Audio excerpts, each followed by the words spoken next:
So today I'm going to be learning or teaching you guys what symbolic notation is, specifically for conditional statements. Now, if you don't understand conditional statements, I do have some other videos that teach what they are.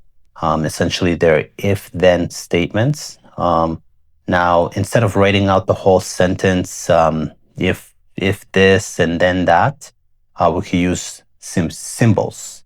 And I have three symbols here. The first one is a simple arrow, and it essentially just indicates that you're connecting the hypothesis and conclusion. And remember, conditional statements, the first part, the if part, is the hypothesis, and then part is the conclusion. So that symbol, that arrow, just sits in between. And then we have what is actually called the tilde symbol right here. So this symbol indicates negation in conditional statements. So it says not. So if you're writing a conditional statement, if something is not, you would use this symbol. And then biconditional statements. Don't think we've actually gotten to that yet, but they're conditional statements that use the specific word if and only if.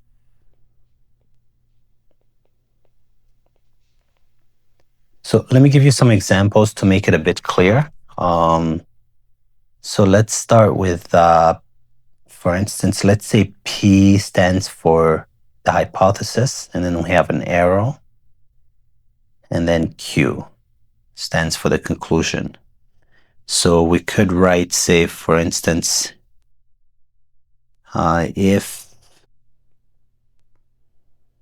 a triangle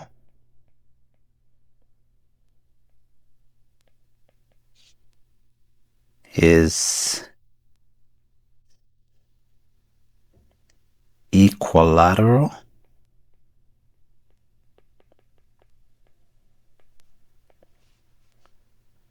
then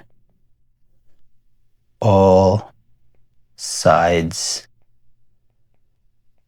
are equal.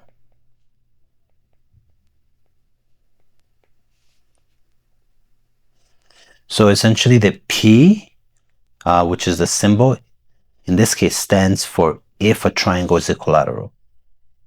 And then we have the arrow, which connects it to the conclusion, which in this case, this actually should be then. If a triangle is equilateral, then all sides are equal. Then is the conclusion, then all sides are equal, would stand for Q. So that's a short form that we have here, P to Q. Now we can use the same example here to show negation. So let me find a good example for you guys. So for instance, if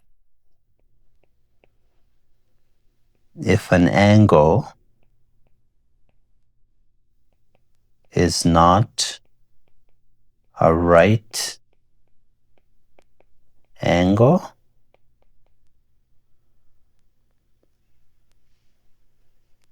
then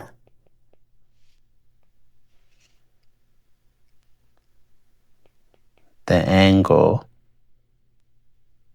sorry, I apologize, then the measure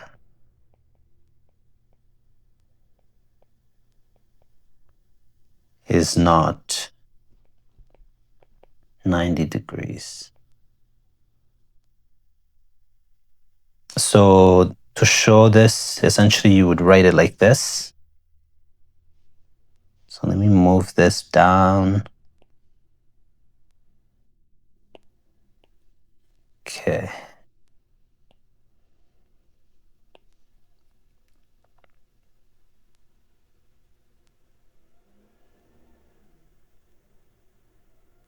So we have the tilde symbol, P.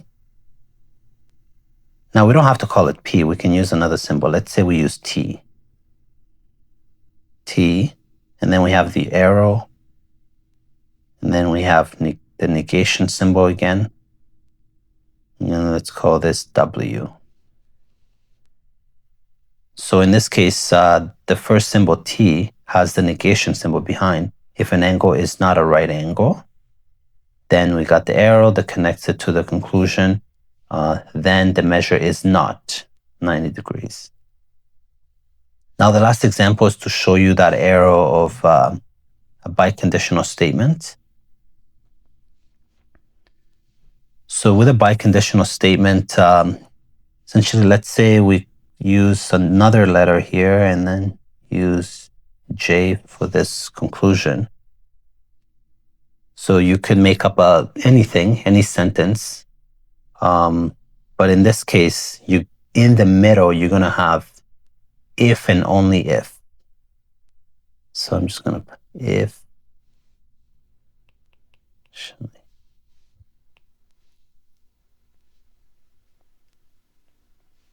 So in the middle here, we're going to have if and only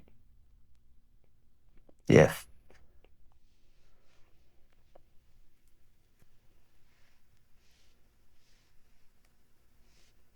So we could say,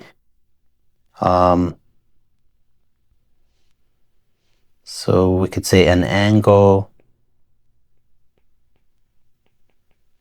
is a right angle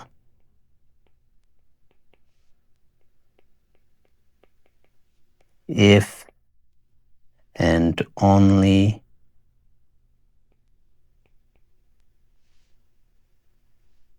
if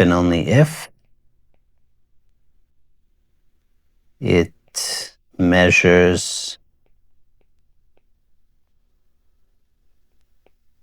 is 90 degrees. So essentially that middle part is the if and only if.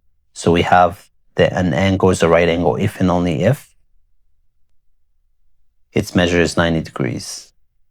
So those are some of the symbols that we can use for conditional statements. So if this was helpful to you, please subscribe and like the video and leave any comments if you feel like I missed something out.